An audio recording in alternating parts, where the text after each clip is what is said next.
Hello guys, ഇന്നത്തെ വീഡിയോയിൽ നിങ്ങളുടെ സ്ലീപ്പ്, നിങ്ങളുടെ സ്റ്റഡി റുട്ടീൻ ഇതിനെക്കുറിച്ചൊക്കെ കുറച്ച് കാര്യങ്ങൾ, കുറച്ച് ടിപ്സ് പറഞ്ഞുതരാമെന്ന് വിചാരിച്ചിട്ട് വന്നതാണ്.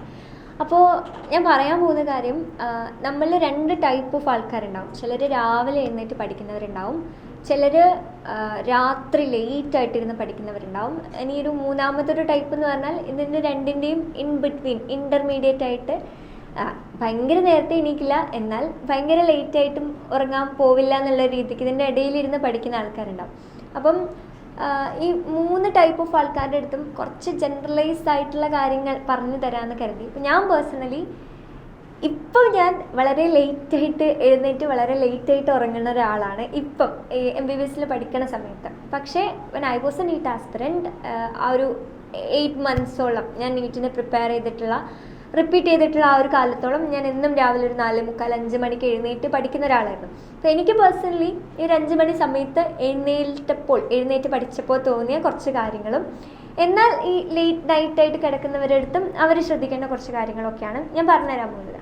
അപ്പോൾ രാവിലെ നേരത്തെ എണീച്ച് പഠിക്കുക എന്നുള്ളത് എന്നെ സംബന്ധിച്ചിടത്തോളം, ഞാൻ എന്നും ലൈഫിൽ എനിക്കുണ്ടായിരുന്നൊരു ആഗ്രഹമായിരുന്നു ഒരു ഏർലി റൈസിങ് പേഴ്സൺ ആവണം. എസ്പെഷ്യലി ഞാൻ റോബിൻ ശർമ്മ എന്ന് പറയുന്ന ഒരു നോവലിസ്റ്റ് അല്ല, ഒരു ഓഥറുണ്ട്. ഭയങ്കര മോട്ടിവേഷണൽ സ്പീക്കറാണ്, ഒരു മെൻറ്ററാണ്. അപ്പം മേ ബി നിങ്ങൾക്ക് അറിയായിരിക്കും, ആളുടെ ഒരു പുസ്തകമുണ്ട് 5 AM Club. അപ്പോൾ ഞാൻ പണ്ടൊട്ടേ ഇങ്ങനെ യൂട്യൂബിൽ ഓരോ വീഡിയോസൊക്കെ കാണുന്ന സമയത്ത് രാവിലെ എഴുന്നേറ്റ് പഠിക്കണം, ഈ ഒരു ഏർലി റൈസിങ് പേഴ്സൺ ആവണം എന്നുള്ളത് എപ്പോഴും എൻ്റെ മനസ്സിലുണ്ടായിരുന്ന ഒരു ആഗ്രഹമായിരുന്നു. ബട്ട് ഞാൻ കുറേ അതിന് വേണ്ടി ശ്രമിച്ചിട്ടുണ്ട്. രാവിലെ എഴുന്നേൽക്കാൻ ഒരുപാട് കഷ്ടപ്പെട്ടിട്ടുണ്ടായിരുന്നു. അതായത് 2 ദിവസം എഴുന്നേൽക്കും, പിന്നെയും ലേറ്റായിട്ട് എഴുന്നേൽക്കും, പിന്നെയും ഇങ്ങനെ കഷ്ടപ്പെട്ട് രാവിലെ എണീക്കാൻ നോക്കും. അങ്ങനെ ഭയങ്കര ബുദ്ധിമുട്ടായിരുന്നു എനിക്ക് എഴുന്നേൽക്കാൻ. പക്ഷേ ഈ ഒരു പുസ്തകം വായിച്ച സമയത്ത് അതിൽ രാവിലെ 5 മണിക്ക് എണീച്ച് നമ്മളുടെ രാവിലത്തെ ഒരു ബിഗിന്നിങ് ടൈം കുറച്ച് നേരം നമ്മുടെ പേഴ്സണൽ ഡെവലപ്മെൻറ്റിനൊക്കെ കൊടുക്കുക, അങ്ങനത്തെ കുറേ കാര്യങ്ങളൊക്കെയാണ് അതിൽ പറയുന്നത്. പക്ഷേ അത് ഒരു നീറ്റ് ആസ്പിരൻറ്റിനെ സംബന്ധിച്ചിടത്തോളം ആ ഒരു ബുക്കിൽ പറയുന്നത് പോലെ നമുക്ക് ടൈം സ്പെൻഡ് ചെയ്യാൻ ഉണ്ടാവില്ല. കാരണം നമ്മൾ അത്രയും സമയം ഇരുന്ന് പഠിക്കുന്ന ആൾക്കാരാണല്ലോ. അപ്പോൾ എനിവേ ഞാൻ ആ ബുക്ക് വായിച്ചിട്ട് ഞാൻ മനസ്സിലേക്ക് എടുത്ത കുറച്ച് കാര്യങ്ങളായിരുന്നു, എന്തായാലും രാവിലെ 5 മണിക്ക് എഴുന്നേൽക്കണം. എല്ലാ കൈൻഡ് ഓഫ് ഡിസ്ട്രാക്ഷൻസും എൻ്റെ ലൈഫിൽ നിന്ന് ഇപ്പം ഫോർ ദ ടൈം ബീയിങ്, ഞാൻ ഈ ഒരു നീറ്റിന് പ്രിപ്പയർ ചെയ്യുന്ന ടൈമിലേക്കെങ്കിലും ഞാൻ ഫോണ്, അങ്ങനെയുള്ള എല്ലാ ഡിസ്ട്രാക്ഷൻസും, സോഷ്യൽ മീഡിയ, അതൊക്കെ ഒഴിവാക്കണം. പിന്നെ രാവിലെ എണീച്ചിട്ട് കുറച്ച് നേരം, ഞാനിപ്പോൾ എൻ്റെ ഡേ ഇൻ മൈ ലൈഫ് വീഡിയോയിലൊക്കെ ചെയ്ത് നിങ്ങൾ കണ്ടിട്ടുണ്ടാകും, കുറച്ച് നേരം എക്സസൈസ് ചെയ്യുക, മെഡിറ്റേഷൻ ചെയ്യുക, ഓൾവേസ് കീപ്പിംഗ് എ ജേർണൽ, എന്നിട്ട് ടൈം ടേബിൾസ് ഉണ്ടാക്കുക. ഇതൊക്കെ ഞാൻ ആ ഒരു ബുക്ക് ഇൻസ്പയർ ആയിട്ട് ചെയ്തിട്ടുള്ള കാര്യങ്ങളായിരുന്നു.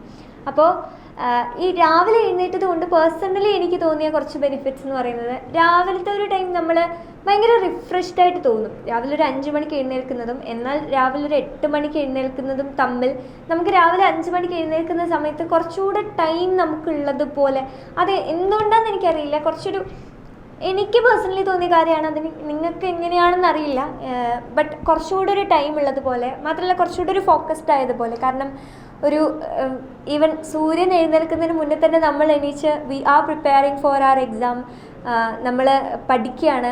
അപ്പോൾ എന്തോ ഒരു കൈൻഡ് ഓഫ് ഒരു ഫോക്കസൊക്കെ കൂടുതലുള്ളതുപോലെ എപ്പോഴും തോന്നാറുണ്ടായിരുന്നു.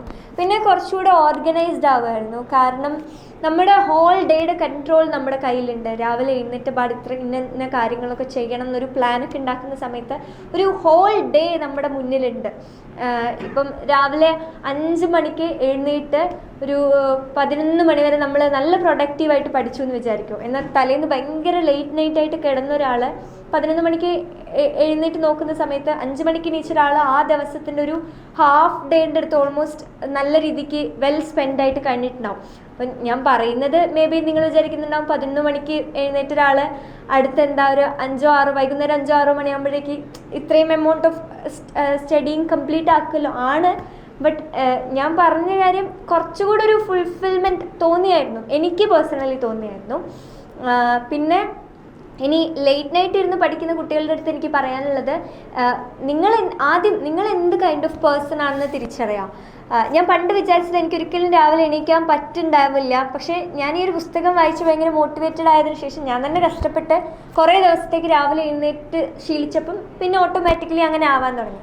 അപ്പോൾ നിങ്ങൾ കുറേ ശ്രമിച്ചു, രാവിലെ എണീക്കണം എന്നൊക്കെ ആഗ്രഹമുണ്ട്, പക്ഷേ പറ്റുന്നില്ല എന്നാണെങ്കിൽ വിട്ടോ. നിങ്ങൾ എന്ത് കൈൻഡ് ഓഫ് പേഴ്സൺ ആണോ അങ്ങനെ തന്നെ റിമെയിൻ ചെയ്ത് പോവുക. ഇപ്പോൾ ലേറ്റ് നൈറ്റ് ഇരുന്ന് പഠിക്കാൻ നോക്കുകയാണെങ്കിൽ തന്നെ നിങ്ങൾക്ക് ഏറ്റവും ചിലപ്പോൾ ലേറ്റ് നൈറ്റ് ഇരുന്ന് പഠിക്കുന്ന സമയത്തായിരിക്കും ഏറ്റവും കൂടുതൽ ഫോക്കസ്ഡ് ആയിട്ടിരുന്ന് പഠിക്കാൻ പറ്റുക, അല്ലെങ്കിൽ രാവിലെ ലേറ്റ് ആയിട്ട് നിൽക്കുന്ന സമയമാണെങ്കിൽ പോലും രാവിലെയാണ് ഏറ്റവും കൂടുതൽ ഫോക്കസ്ഡ് ആയിട്ടിരുന്ന് പഠിക്കാൻ പറ്റുന്നുണ്ടെങ്കിൽ ഏത് ടൈമാണെന്ന് കണ്ടെത്തുക. ആ ടൈമിൽ ഭയങ്കര ഡിഫിക്കൽട്ടായിട്ടുള്ള സബ്ജക്ട്സൊക്കെ കൂടുതൽ ശ്രദ്ധ കൊടുത്തിട്ട് പഠിക്കാൻ വേണ്ടി നോക്കുക.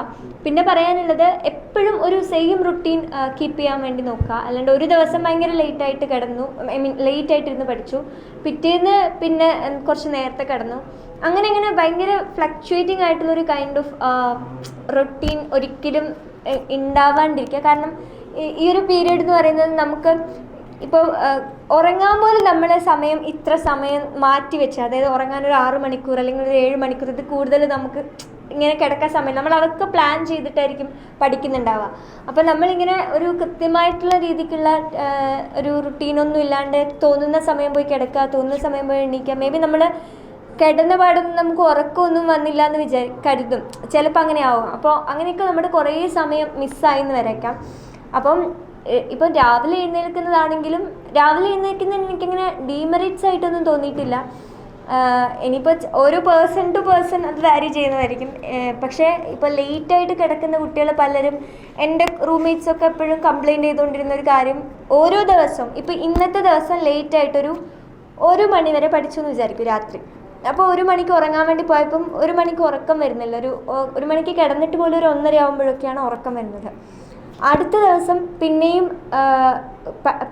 ലേറ്റായിട്ട് കുറേ പഠിച്ചു, അപ്പോൾ ഉറക്കമേ വരുന്നില്ല. അപ്പം നമ്മൾ വിചാരിക്കും ഉറക്കം വരുന്നേ ഇല്ലല്ലോ, അപ്പോൾ വെറുതെ ഇങ്ങനെ ഒരു 1/2 മണിക്കൂർ വെറുതെ ബെഡിൽ പോയി കിടക്കണ്ടല്ലോ കരുതിയിട്ട് ഒരു 2 മണി വരെ പഠിക്കും.